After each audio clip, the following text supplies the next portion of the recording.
Governor 2 दिन का समय लगाकर उन्नाव रायबरेली में कर चुके। ऐसे देश भर में जाना हम लोगों का हो रहा है। देश भर में 500, 700, 800, 1000, 2000 की सेना लेकर गया। मैं दबोच के लाऊंगा उसको, कुछ नहीं कर सका। तो 80 लाख, 1.5 लाख, 1.25 लाख सुन के मैं थक गया।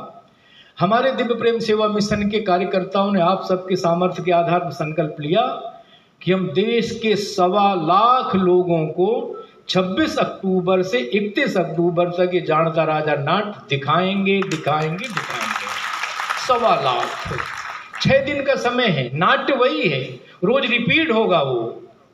इसलिए अपने बुंदेलखंड के लिए, इसमें ललितपुर जिला, झांसी जिला, झांसी महानगर, उरई, जालौन उरई जिला, महोबा हमीरपुर, चित्रकूट महोबा और बांदा और अपना फतेहपुर मिलाकर ऐसे सब लोग 28 अक्टूबर को देखने आएंगे। हम सब एक साथ बोलिए, 28 अक्टूबर, 28 अक्टूबर, 28 अक्टूबर। अब हमारी मर्यादा क्या है इसमें? सभी लोग दिव्य प्रेम सेवा मिशन के सदस्य बनेंगे, केवल उनका प्रवेश है। सामान्य मिशन ने कि हम समग्र उत्तर प्रदेश ही नहीं, देश के कोने कोने से लोगों को आह्वान करेंगे। मैंने कहीं पढ़ा है, सुना भी है भाषणों में। शाइस्ता खान,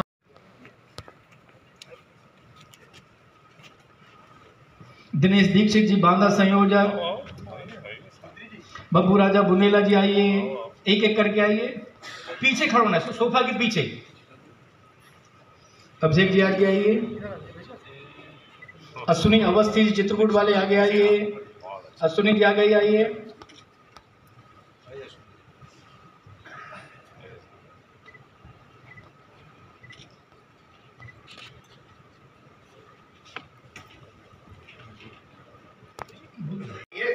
मिट्टी खोदिए, मुर्दे को गाड़िए। आज से आप मुसलमान हो गए और आपको कोई चांदी का सिक्का नहीं देना।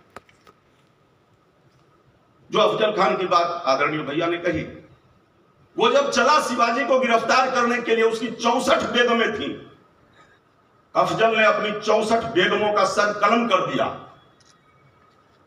कोई मोह बाकी नहीं रखा और यह संकल्प लिया कि मैं जाऊंगा और उसको पकड़ कर लाऊंगा। रास्ते में मां तुलजा भवानी का मंदिर तोड़ दिया, कुंडरपुर का मंदिर मिला, तोड़ दिया। उसको लगा कि मंदिर टूटेगा, शिवाजी आएगा और मैं उसको गिरफ्तार करूंगा। लेकिन वो पहाड़ियों में दुबके रहे और इसलिए कई पढ़े लिखे वामपंथी इतिहासकारों ने कहा है कि वो पहाड़ी चूहा थे। लेकिन हम सबको वो कहानी मालूम है कि एक ब्राह्मण को दूत बना करके अफजल खान भेजते हैं शिवाजी के पास कि आप आओ, अधीनता स्वीकार करो। उस ब्राह्मण को शिवाजी ने हिंदू समाज, हिंदू संस्कृति, हिंदू सभ्यता के बारे में बताया कि आप पुरोधा हो, आप किनका साथ दे रहे हो, आप मुझे उसकी सेनाओं के बारे में और उसकी पूरी योजना के बारे में बताएं। उन्होंने कहा कि योजना तो यही है कि आप मिलने जाएंगे और वो आपसे गले मिलेगा और अपने हाथ में अंगरखे में छिपाई हुई कटार से आपकी गर्दन का। शिवाजी ने भी हाथ में बगनखा पहना और अफजल खान का जो कुछ किया वो इतिहास के माध्यम से हम सबको मालूम है। जब जब भी समाज में कोई विपरीत परिस्थिति आती है, भगवान उपस्थित होते हैं। और जैसा आदरणीय भैया ने विषय प्रवेश में कहा कि शिवाजी जब 4 वर्षों तक औरंगजेब के द्वारा छल करके नजरबंद कर दिए गए, तो उन 4 वर्षों में भी उनकी शासन व्यवस्था में कोई दोष नहीं आया और उनकी जो न्याय प्रणाली और कर प्रणाली थी, अंग्रेज इतिहासकारों ने और डच इतिहासकारों ने लिखा है कि लगभग 227 वर्षों तक अंग्रेजों ने उन्हीं की न्याय व्यवस्था को अपनाया। ऐसे शिवाजी के बारे में 26 अक्टूबर से लेकर 31 अक्टूबर तक लखनऊ में दिव्य प्रेम सेवा मिशन के द्वारा एक नाट्य मंचन करवाया जा रहा है। दिव्य प्रेम सेवा मिशन क्या है? विविधारा। आपको शायद कई लोगों को मालूम हो और कई लोगों के लिए पहली बार सूचना हो कि इस देश में जो ईसाई पादरी, फादर हम और आप देखते हैं, उनमें से अधिकांश कुष्ठ रोगियों के बच्चे होते हैं।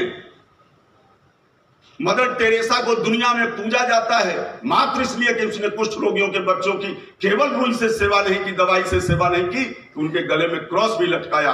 हिंदू समाज का एक नौजवान अपनी डिग्री को लात मारता है, हिमालय से चलता है, हरिद्वार में आता है, चंडी घाट के किनारे हनुमान के मंदिर के पास बैठता है, लोगों से भिक्षा मांगता है, झोली फैलाता है और कुष्ठ रोगियों की सेवा करता है। क्यों? क्योंकि हिंदू समाज का कोई बच्चा आगे चल करके कुष्ठ रोगी मेरे माता और पिता है, इसलिए हम अपने गले में क्रॉस नहीं लटकाने देंगे, यह संकल्प लेता है आज से 25 साल। मैं 2-3 बार वहां गया। मैंने भैया से कहा कि भैया ये तो केवल कुष्ठ रोगियों की सेवा करते करते आपके ध्यान में आया कि उनके बच्चों के लिए छात्रावास होना चाहिए। हम में से जिनके भी 2, 3, 4, 5 बालक या बालिकाएं होंगी, आपको वो 2, 3, 4 तो 2, 3, 4 होते ही नहीं, लेकिन उनको 2 और 3 की व्यवस्था करने में क्या स्थिति बनती है, आप अपने बारे में विचार करो। और वहां मंच पर जो बैठे हैं आशीष जी और नीचे जो बैठे हैं संजय जी, जिनके 450 से ज्यादा लड़के और लड़कियां हों, 450 लोगों का अगर बाल भी एक बार काटना हो तो कितना खर्च पड़ेगा, आप कल्पना करो। भोजन की तो बात छोड़ो, कपड़े की बात छोड़ो, पढ़ाई लिखाई की बात छोड़ो। और पढ़ाई लिखाई भी ऐसी नहीं कि आप जाएं देखें और आपको दया आए, बहुत गरीब स्थिति में बच्चे रहते हैं, मैं इनके लिए क्या करूं, ऐसा नहीं।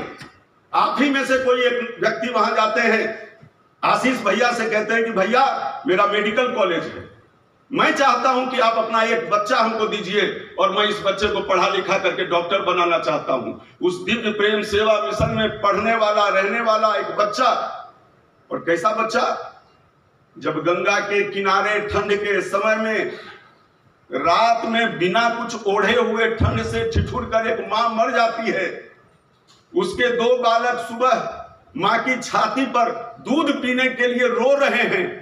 प्रशासन को लगता है कि ये बुढ़िया तो मर गई, ये 2 बच्चे कहां जाएंगे। उन दोनों बच्चों को आशीष भैया के दिव्य प्रेम सेवा मिशन में ले जाकर के प्रशासन सौंपता है। उन 2 बच्चों में से एक बच्चे को आशीष भैया ने कहा कि आप इसे ले जाइए, और आपको सुनकर के गर्व होगा कि हिंदू समाज का वो बच्चा आज MBBS बन करके दिव्य प्रेम सेवा मिशन के माध्यम से आज ऋषिकेश के एम्स में सेवा दे रहा है। ये प्रेरणा देता है कि आप जाओ समाज के बीच में। भैया ने कहा हमने कौन से चरित्र लिए, तुलसी का चरित्र लिया, समाज को बतलाया कि तुलसी कौन थे, कैसे थे। हमने चरित्र लिया, चाणक्य का चरित्र लिया, समाज को जाकर के बतलाया कि ये देखो चाणक्य ऐसे थे, उन्होंने ये किया। ऐसे ही इस बार लखनऊ में एक बहुत भव्य और दिव्य, मैंने चूंकि देखा है इसलिए मैं आपको कह सकता हूं, आपने अपने जीवन में इससे पहले ऐसा भव्य दिव्य प्रेरक कोई नाटक न देखा होगा, न सुना होगा, न पढ़ा होगा। और एक अंतिम बात कहकर मैं अपना स्थान ग्रहण करूंगा। मैंने सुना है कि एक बार ब्रह्मा जी के पास बाया हाथ शिकायत लेकर गया और उसने ब्रह्मा जी से कहा कि आपने पूरा शरीर बनाया। ब्रह्मा जी ने कहा हाँ मैंने बनाया। दाहिना हाथ भी आपने बनाया और बायां हाथ भी आपने बनाया। ब्रह्मा जी ने कहा कि हाँ दोनों हाथ मैंने बनाए। तो बाएं हाथ ने कहा कि फिर ऐसा क्यों है कि मैं जब किसी को तिलक करने लगता हूं तो लोग कहते नहीं बाएं हाथ से तिलक मत करो। मैं जब किसी यज्ञ में हवन में आहुति देने लगता हूं तो लोग कहते कि नहीं बाएं हाथ से आहुति मत दो। बाएं हाथ से जब भी कोई शुभ कर्म करने लगते हैं लोग टोक देते हैं कि नहीं बाएं हाथ से मत करो, ऐसा क्यों? ब्रह्मा जी ने कहा कि ठीक है, बाएं हाथ तुम्हारा यह सामर्थ्य नहीं है कि तुम किसी के माथे पर विजयश्री का तिलक कर सको। तुम्हारा यह सामर्थ्य नहीं है कि तुम किसी यज्ञ कुंड में आहुति दे सको। लेकिन जब कभी भी दाहिना हाथ आहुति देगा उसकी आहुति तभी स्वीकार मानी जाएगी जब आप उसके साथ स्पर्श करोगे, आप उसके साथ खड़े होगे। दाहिने हाथ का तिलक तभी शुभ माना जाएगा जब आप उसके साथ खड़े होगे। मैंने जितनी बातें आपको कही, हम सबका सामर्थ्य नहीं है कि हम 450 बच्चों को रखें भी, पढ़ाएं भी, कपड़ा भी दें और उनको एक बेहतर शिक्षा और स्वावलंबन भी दें। हमारा सामर्थ्य नहीं है। हमारा सामर्थ्य नहीं है कि हम वो सब काम कर सकें जो आशीष भैया, संजय जी दिव्य प्रेम सेवा मिशन के माध्यम से सैकड़ों नौजवान कर रहे हैं। हम क्या करें? हम उनके साथ सट जाए। अंग्रेज और मुस्लिम जो शासक बाहर से आए थे 750 साल राज किया इस देश पर, और इन 750 साल के बाद भी हमारी संस्कृति, हमारा सनातन धर्म है, ये एक बड़ी अजीब सी बात है। दुनिया के बहुत से देश ऐसे हैं कि जिनमें गुलामी के 50 और 100 सालों में सारा धर्म परिवर्तन हो गया, कोई नहीं बचा।